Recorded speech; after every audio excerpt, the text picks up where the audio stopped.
Welcome to the 2021 Christmas Gift Campaign. We used to call it the Employee Christmas Gift Campaign, but we don't want to call it the Team Member Gift Campaign because we had to buy new checks. So we're sort of waffling back and forth between them, as you'll see this morning. We found in looking at the archives of the Christmas Gift Fund that we have on record a Christmas Gift Fund going as far back as 1971. So this is very likely the 50th continuing Employee Christmas Gift Fund campaign. So it needs to have a little more stature than it otherwise might, in spite of what I'm going to do to you this morning. Now this is a Christmas Gift Fund campaign, so it needs to have elves to run it. And here are the principal elves. There are dozens of others, which we'll get you acquainted with later, but first of all, Judy Weaver. Judy is our technical expert, and she has worked wonders. We stand in awe of what she's accomplished.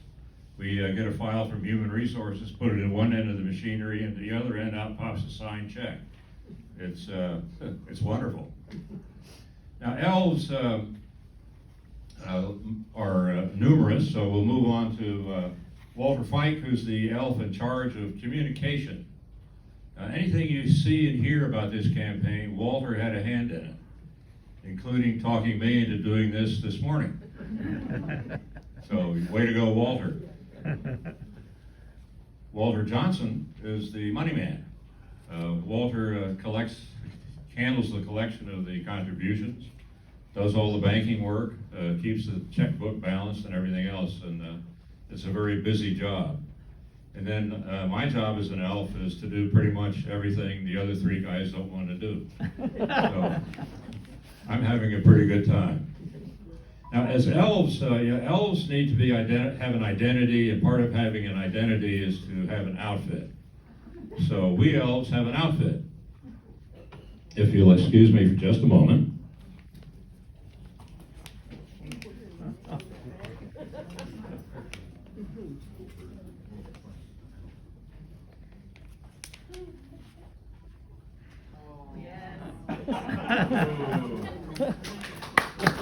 This is the official 2021 elf hat. And you'll be seeing it from here and there as the campaign wears on. Now, we elves also have a very keen fashion sense, and we know that every outfit has to have an accessory. So here we go.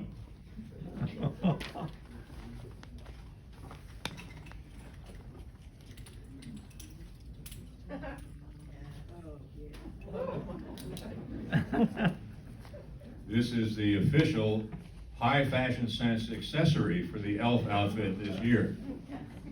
And oh, thank you. Every accessory has to make a statement.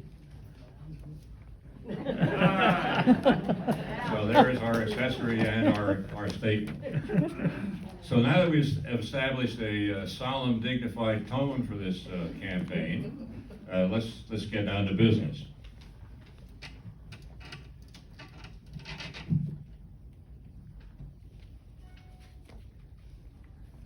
First item is last year. We'll have a look at what happened. Our total contributions for last year were $169,000 compared to a goal of $165,000. So we did better than our goal, and we're proud of that. The average contribution was $498 from the residents. The average team member gift was $624. That included a one-time gift for every team member from the Residents Council of $50, recognizing their special efforts during the first year of the pandemic. This year, going to do a little different. This year, we're going to raise our goal to $175,000, and we're hoping the new folks from Phase 2 of Baldwin Park will help us get there. Team members will get a gift if they're on the payroll as of November 20th. The gift is based entirely, as you probably know, entirely on hours worked and years of service. The rate of pay has nothing to do with it. It's a division by people as opposed to pay rates. And finally, this year, the minimum gift will be $35. Now you may be asking, why should I contribute to this? Well, let me explain it to you. It's the best and loudest way we have to say thank you to our employee team members. And it's carried on through the years. The team members have stuck by us last year and this year. They've worked harder. They've had to because of staff shortages, hiring restrictions, quarantines, and resignations. All of those things kind of snowballed into more workload for the guys who were here. And they've continued to stick by us in spite of having to make personal sacrifices. They've had to spend time away from their loved ones, which they would rather certainly have spent with them. And many of them have suffered lower income levels because of quarantines. So that's the scene. What's next? Well, as Karen mentioned, the next event is the September resident council meeting, which will be the formal launching of the campaign. This is, I guess we'll call this one a sneak preview. But we will launch the campaign at the council meeting. The day after the council meeting, you will find in your mailbox, your cubbies, a letter opening the campaign and giving you the instructions on how to contribute. On October 1st, we will make our first regular report on contributions, and we will continue with regular reporting throughout the campaign. On November 30th, the campaign will formally end.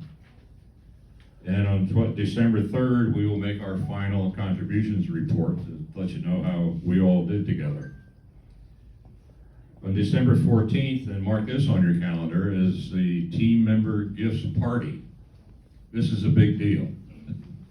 And it has in the past involved some questionable entertainment. And we expect to do that again this year. The following, 2 days afterwards, the team members come back to us with a cookie party, thanking us for thanking them. And there's a whole lot of cookies going on at that party. So please plan to do both of those events. So the whole bottom line of this whole deal is that we want to show the team members that we really appreciate them.